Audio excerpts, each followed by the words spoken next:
ꯉꯁꯤꯒꯤ ꯑꯩꯒꯤ ꯚꯤꯗꯤꯑꯣꯁꯤꯗꯤ ꯖꯦꯟ ꯊꯣꯡꯕꯒꯤ ꯚꯤꯗꯤꯑꯣꯅꯤ ꯑꯩꯒꯤ ꯈꯨꯊꯣꯡꯗꯣ ꯃꯌꯥꯝꯁꯨ ꯌꯦꯡꯃꯤꯟꯅꯔꯁꯤ ꯑꯗꯨꯗꯤ ꯃꯤꯒꯤ ꯈꯨꯊꯣꯡ ꯃꯥꯟꯅꯗꯦꯗꯅꯀꯣ ꯑꯗꯨꯗꯤ ꯃꯌꯥꯝ ꯑꯩꯅ ꯖꯦꯟ ꯊꯣꯡꯕꯒꯤ ꯈꯨꯊꯣꯡꯗꯣ ꯃꯌꯥꯝꯁꯨ ꯌꯦꯡꯃꯤꯟꯅꯔꯁꯤ ꯑꯗꯨꯗꯤ ꯃꯌꯥꯝꯁꯤꯒ ꯂꯩꯔꯦ ꯖꯦꯟ ꯐꯖꯅ ꯆꯥꯝꯃꯦ 5ꯔꯛ ꯁꯤꯒ ꯂꯩꯔꯦ ꯁꯤꯒꯅ आलू सोयरगा थम्मे आलू खरा खामिन सिनबी सिगा सोयरगा खरा थम्मे सिगा सिंग लेरे सिगा चनम लेरे सिसु चामे लोइना सिगा तिलहौ लेरे सिसु लोइना चामे मयाम सिसे ए हुजिक तिलहौगा चनमगा सिंगगा से आई ग्राइंडर दा तागा हुजिक असिगा जेन दा हपचन दोइनेबा अदुगा मो आई जिंगहलागे मयाम ngसाइगी सिंगदो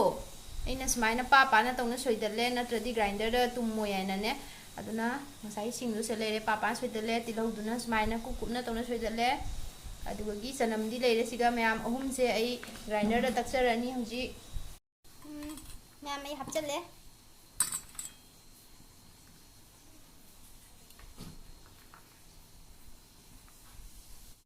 मैम आई तकना लोरे अहमबगी हौजी खरा मु लेरी असिसिमु आई तकनी हौजिमु अदो सि तगदी लोरनी सिसे आई हौजी खाइदोगे पुखम अमदा मैम ngसाइगी तिलहौगा चनमगा सिंगदो तकना लोरे हौजी जेन दा हपचनद्रोबनी मैम हौजी सिसे हपचलनी मैम असिगा हापखरे जेन दा अदुगा खाइबोखंगना सिगा थम्मे होरेन थावदा जैनबगिनी मैम आई हौजी खाइबोखक पुरा सिगा हापखरे आई हौजी तोट्रोबनी मैम आई हौजी सिगा जाइंगं हापनी जाइंगं चामोस अमा हापे चामोस से चावी मैम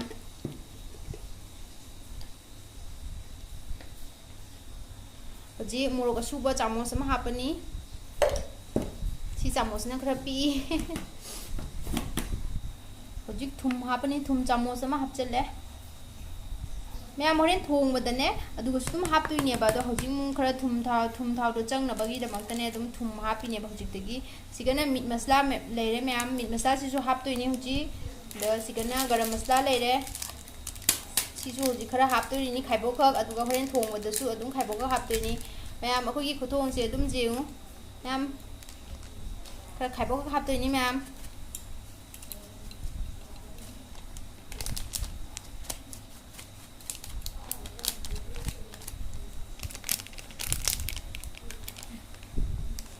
मैम सिसे मतुंग तारमे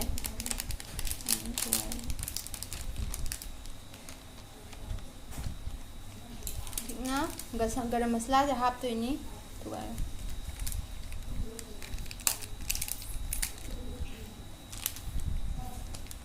मैम हौजी गरम मसला से खाइबोखक हापतुइनी खाइबोखक हापे मैम खाइबोक आइसे खतंगनी मैम सिगा पैकेटसु मैम जाहौरिएबा हौजी फजना तौना तोटलनी मैम आई तोटलागे मैम मैम फजना तौना तोटतुइनी ngसाइगी थुम जाइंगं कदो सिगा चंगनबा आइनने मैम सिगा कोई थावसु खरा हापकनीबा थाव हापत्रि मैम आतंग लेरगा हापकनी आतंग तोटखिगे आई थावसे थाव चामोस अंका हापनी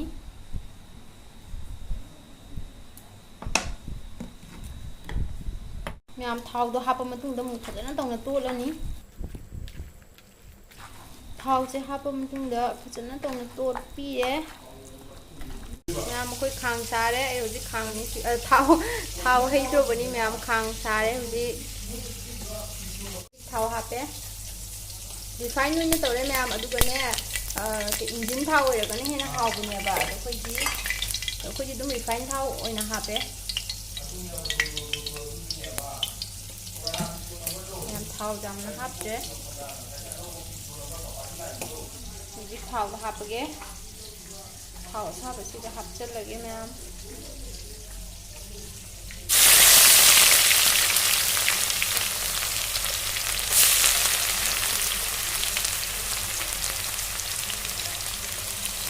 खाइबो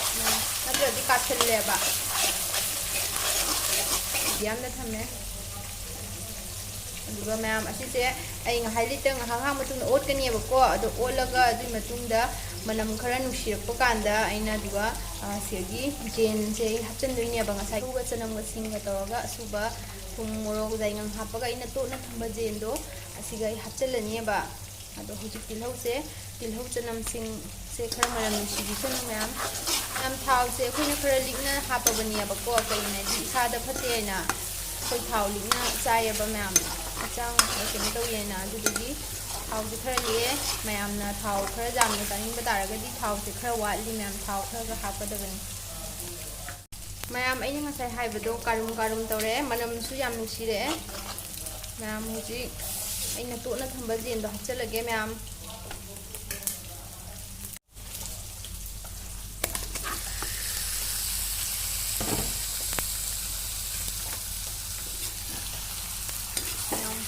ꯐꯖꯅ ꯇꯧꯅ ꯑꯣꯠꯄꯤꯕ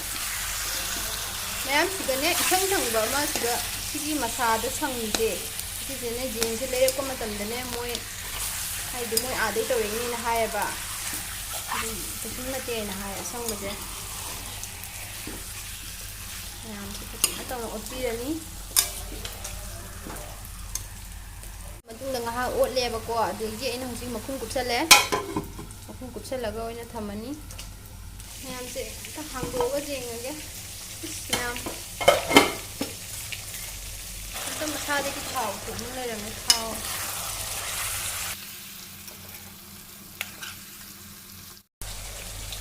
ꯌꯥꯝ ꯐꯖꯅ ꯇꯧꯅ ꯃꯈꯨꯝ ꯍꯥꯡꯗꯣꯛꯑꯒ ꯑꯣꯠꯂꯦ ꯌꯥꯝ ꯊꯥꯎ ꯊꯣꯛꯂꯛꯏꯁꯦ ꯌꯦꯡꯉꯣ ꯃꯊꯟꯇ ꯉꯥꯏꯍꯥꯛꯀ ꯉꯧꯈꯤꯅꯤ ꯃꯌꯥꯝ ꯑꯗꯨꯗꯒꯤ ꯌꯥꯏꯉꯪ ꯀꯔꯤ ꯀꯔꯥ ꯍꯥꯞꯆꯤꯜꯂꯅꯤ ꯍꯧꯖꯤꯛ ꯃꯨꯟꯗ꯭ꯔꯤꯑꯕ ꯑꯗꯨꯗꯨꯒꯤ ꯉꯥꯏꯍꯥꯛꯀ ꯉꯧꯕꯤꯈꯤꯅꯤ ꯃꯌꯥꯝ ꯊꯥꯎꯅꯤ ꯃꯈꯥꯗ ꯊꯣꯛꯏꯁꯦ ꯉꯥꯏꯍꯥꯛꯀ ꯉꯧꯈꯤꯅꯤ ꯍꯧꯖꯤꯛ ꯀꯩꯁꯨꯝ ꯍꯥꯞꯇ꯭ꯔꯤꯑꯕ ꯈꯪꯕ ꯉꯁꯥꯏ ꯊꯥꯎꯗ ꯈꯥꯂꯤ ꯍꯥꯞꯆꯤꯟꯈꯤꯕꯗꯣ ꯑꯗꯨꯇꯅꯤ ꯍꯧꯖꯤꯛ ꯀꯔꯤꯝ ꯍꯥꯞꯇ꯭ꯔꯤ ꯉꯥꯏꯍꯥꯛ ꯂꯩꯔꯒ ꯈꯔ ꯃꯨꯜꯂꯛꯑꯀꯥꯟꯗ ꯍꯥꯞꯀꯦ ꯍꯧꯖꯤꯛ ꯄꯣꯠꯁꯦ ꯈꯔ ꯃꯨꯟꯗ꯭ꯔꯤꯑꯕ ꯀꯣ ꯃꯨꯜꯂꯗꯤ ꯃꯥꯁꯦ ꯀꯟꯁꯤꯜꯂꯛꯀꯗꯕꯅꯤ ꯅꯠꯇ꯭ꯔꯥ ꯍꯧꯖꯤꯛꯇꯤ ꯈꯔ ꯅꯧꯔꯤꯑꯕ ꯃꯌꯥꯝ ꯉꯥꯏꯍꯥꯛꯇꯪꯒ ꯉꯧꯈꯤꯒꯦ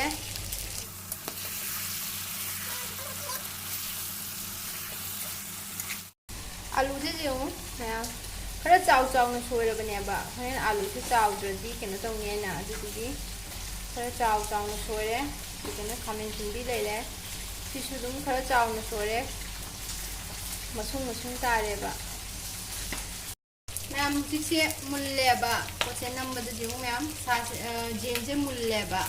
हुजिक ngसाइगी आलू सोबदो अदु हाचले खामेन सिंबी सिसु पुन्ना तौना हाचंगरनी मैम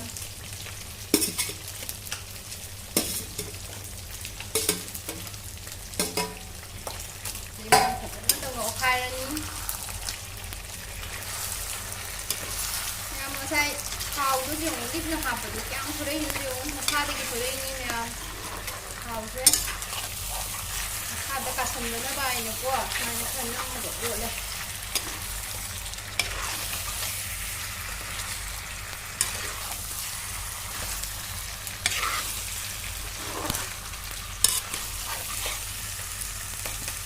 मैम आई ओट पर लोरा हुजी मखुम खुमजल्लगा ngahak thambani ma'am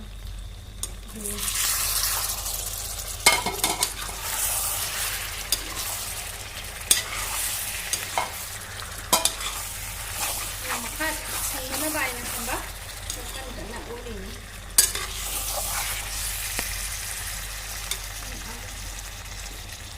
alu sidi ma'am वाली मैम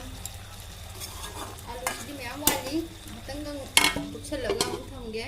हुजी आलू से मुल्ले खरा खरा अदुना मोरोक असुबा हापचले चामच अमा ngसाइसु चामच अमा हापखिबनी मैम हुजी चामच अमा हापे अदो मैम जाम साना चानिंगगदी जारे अखोइगिदी जाम दुम साना जायबको जाइंगंजे चामच की खाइबोक हापे आइगिनाइदी ngसाइ चामच मपुम मा हापखिबदो मैम चामच अचौब मा हापखिबदो ngसाइ जाइंगं अदुना हुजिना मीट मसला हापे मीट मसला नि मैम से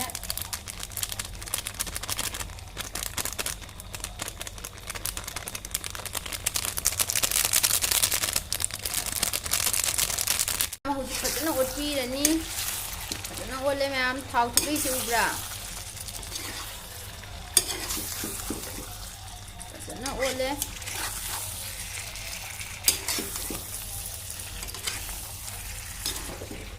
ꯃꯌꯥꯝ ꯍꯧꯖꯤꯛ ꯏꯁꯤꯡ ꯑꯁꯥꯕ ꯍꯥꯞꯄꯅꯤ ꯃꯍꯤ ꯍꯥꯞꯄꯅꯤ ꯃꯌꯥꯝ ꯃꯍꯤꯁꯦ ꯏꯁꯤꯡ ꯑꯁꯥꯕ ꯑꯣꯏꯅ ꯍꯥꯞꯄꯦ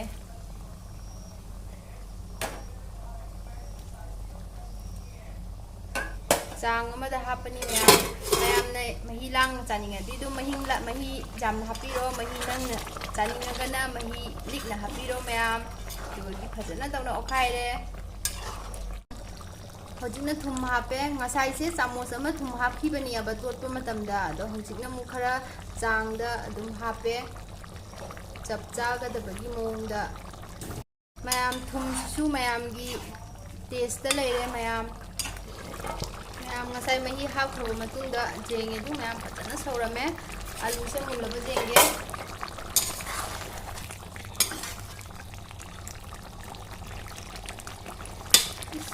ꯑꯂꯨꯁꯦ ꯌꯥꯝ ꯐꯖꯅ ꯃꯨꯜꯂꯝꯃꯦ ꯍꯧꯖꯤꯛ ꯂꯥꯁꯇ गरम मसला हापनी मैम गरम मसला से ख्वाई लास्ट को आलू को मुल्लकांदा खामीसिंजी का लोइना मुल्ले मही का हापगा थुंगा हापकांदा लास्ट गरम मसला से हापनी मैम अखोगी खुथोंग से पांबीरगदी मैम से जुमदा try तौबियु ma'am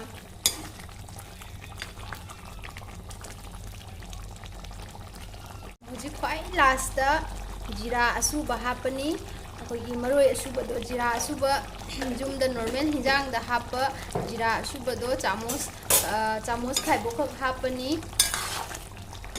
अदुदगी फजना ओटपीरनी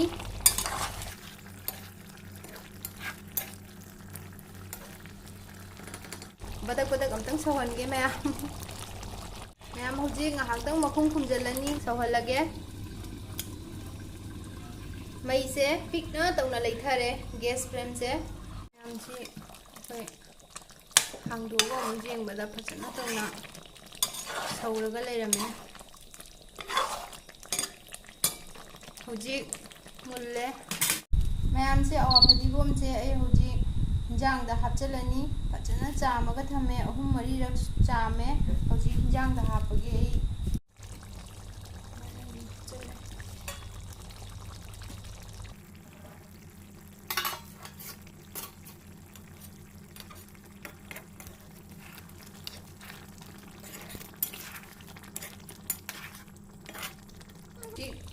मखुम कुचलनी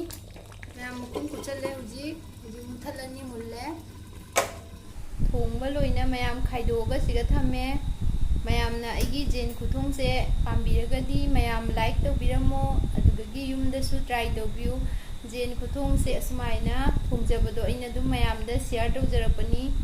मैमसु पांबीरगदी युमदा try तौबिरो सुमाइना like तौबिरमो ma'am ई चैनल सिबु सब्सक्राइब सु तौबिरमो मैम अइना थोंबा जेनो सिगा लेरे मैम ई टेस्ट तौरगा मैमदा जेंगलके अपेको मैम ई चारगा जेंगलके हाउब्रा हाउदब्रा इना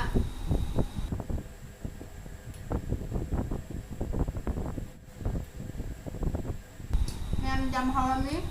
थुमरो चपचारे में मैम